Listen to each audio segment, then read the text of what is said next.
আল্লাহ এখানে বলছেন অন্যদের যা দেয়া হয়েছে তার জন্য আকাঙ্ক্ষা করো না।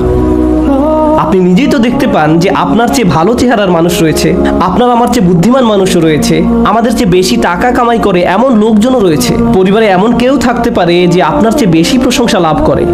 কখনো কখনো হয়তো অন্যায়ভাবে তাদেরকে প্রাধান্য দেওয়া হয়, কিন্তু অনেক ক্ষেত্রে আসল ব্যাপার হলো আল্লাহ তার জন্য রিজিকের যে দরজা খুলে দিয়েছেন তা তিনি আমার জন্য খুলেননি, তিনি আমার জন্য অন্য দরজা খুলে দিয়েছেন। আমরা অন্য একজনকে যা দেয়া হয়েছে ঠিক সেটাই কামনা করি।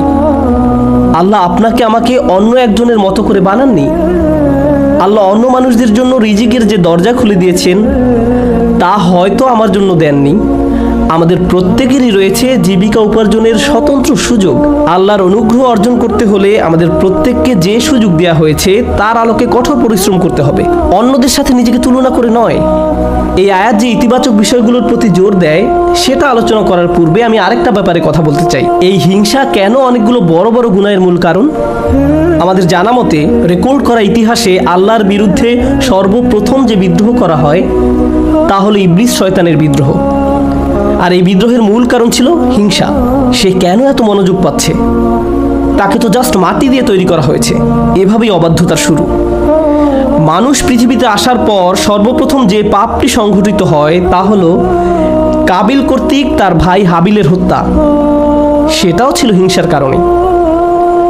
এই হিংসা এতটাই জঘন্য আর কদাকার হতে পারে যে আপনি যদি ইয়াকুব আলাইহিস সালামের মতো একজন মহান নবীর সন্তানও হয়ে থাকেন, আর আপনার ভাইও যদি হয়ে থাকেন একজন অসাধারণ ছেলে যে কিনা এখনো নবী না হলেও তার মাঝে নবীর বৈশিষ্ট্য বিদ্যমান রয়েছে, এই হিংসা আপনাকে এতটাই নিয়ন্ত্রণহীন করে দিতে পারে যে আপনি তাকে হত্যা করতে উদ্যত হতে পারেন। আমি যা বোঝাতে চাচ্ছি তা হলো হিংসা এবং ঈর্ষাকে ছোট করে দেখা উচিত নয়। ব্যাপারটাকে এমন মনে হতে পারে যে এটি আমার আপনার ভিতরে একটা অনুভূতি মাত্র।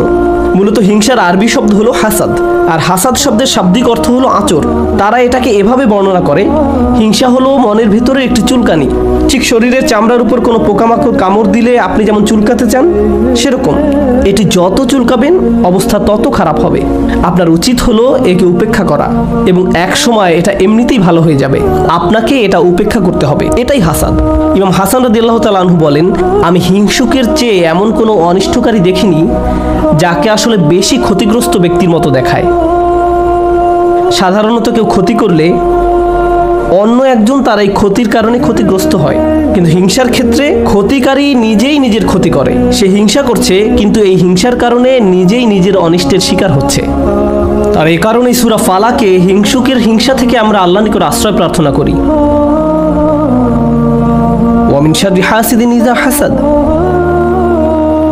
হিংসুকের অনিষ্ট থেকে যখন সে হিংসা করে, ঠিক সেই মুহূর্তে যখন সে হিংসা করে, এটা খুবই গুরুত্বপূর্ণ একটা ব্যাপার।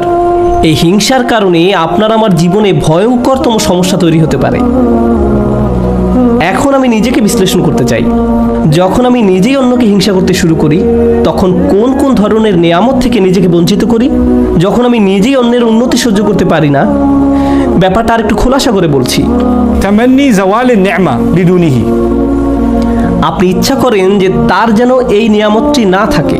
ব্যাপারটা এমন নয় যে আচ্ছা ওই ভাই খুবই শক্তিশালী, আমি যদি তার মতো শক্তিশালী হতাম।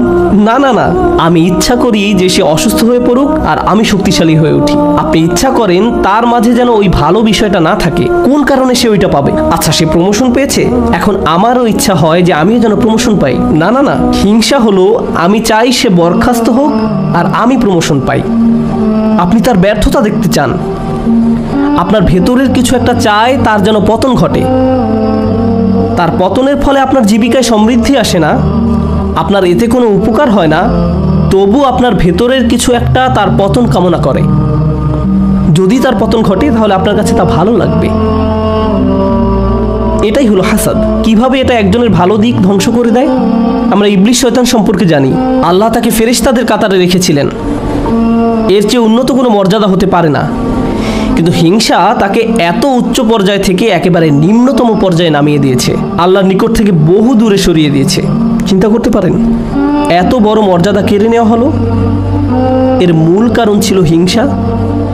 চিন্তা করতে পারেন মূল কারণ হলো নিজেকে অনেক বড় কিছু মনে করা। হিংসার কারণে হত্যার মতো জঘন্য অপরাধ সংঘটিত হলো।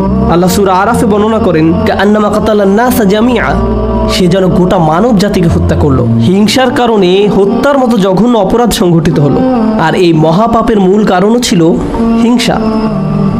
এই সকল উদাহরণের মূল শিক্ষা হলো আমাদের নিজেদেরকে ভালো করে বিশ্লেষণ করে দেখা উচিত আমরা নিজেরা এই রোগে আক্রান্ত কিনা। ভালো করে খতিয়ে দেখা উচিত আমাদের মাঝে এই ঘৃণ্য ব্যাধিটি আছে কিনা। মানুষ শুধু টাকা পয়সা নিয়ে হিংসা করে না, মানুষ প্রায় সব কিছু নিয়ে হিংসা করে। পরিবারের সবার মনোযোগের কেন্দ্রবিন্দু হওয়া, এটা এমনকি ধর্মীয় পরিমণ্ডলেও ঘটতে পারে। ভাই জানেন, অমুক শায়েখ, তার ভিডিও মানুষ বেশি দেখে। আপনি তার ফলোয়ারদের সাথে নিজের ফলোয়ারদের তুলনা করছেন কেন? মাহফিলে তাকে কেন প্রধান বক্তা করা হলো? তাকে কেন সবচেয়ে ভালো সময় বক্তব্য দিতে দেয়া হলো? এমন ঘটনা মসজিদেও ঘটতে পারে। ভাই দেখেছেন তারা কত টাকা তুলেছে, আমরা এত টাকা তুলতে পারিনি। আর এই মনোভাব প্রতিযোগিতায় সীমাবদ্ধ থাকে না, হিংসায় পরিণত হয়। কেন তারা আমাদের চেয়ে ভালো করছে? এই হিংসা এমনকি ধর্মীয় পরিমণ্ডলেও আঘাত করতে পারে। মদিনায় আসার পর সাহাবীরা ধারণা করেছিলেন মদিনার ইয়াহুদিরা সবার আগে ইসলাম ধর্ম গ্রহণ করবে। এ সম্পর্কে কোরআনে এসেছে, আফাতাতমাউনা আইয়ুমিনু লাকুম, তোমরা কি আশা করো যে তারা তোমাদের কথা ঈমান আনবে? কারণ তারা আহলে কিতাব, তারা ওহী অবতীর্ণ হওয়া সম্পর্কে অবগত ছিল। তারা রাসূল সাল্লাল্লাহু আলাইহি সাল্লামকে সেভাবে চিনত যেভাবে তারা তাদের ছেলে মেয়েদের চিনতে পারত। এর কারণ ছিল আসলে হিংসা। তারা এই ব্যাপারটা মেনে নিতে পারেনি যে নবী প্রেরণের অনুগ্রহটি বনী ইসরাইলদের কাছ থেকে অন্যদের কাছে চলে যাবে। তারা চাইতো ওহী মুহাম্মদ সাল্লাল্লাহু আলাইহি সাল্লামের কাছে না এসে তাদের কারো কাছে আসুক। জীবনের এমন কোনো দিক নেই যেখানে হিংসার আক্রমণ হওয়ার সম্ভাবনা নেই। এটা আপনার চাকরি জীবনে প্রভাব ফেলতে পারে, ব্যবসায়িক জীবনে প্রভাব ফেলতে পারে, আপনার পারিবারিক জীবন, ব্যক্তিগত জীবন, ধর্মীয় জীবন, সামাজিক জীবন থেকে শুরু করে জীবনের প্রতিটি ক্ষেত্রে প্রভাব পড়তে পারে।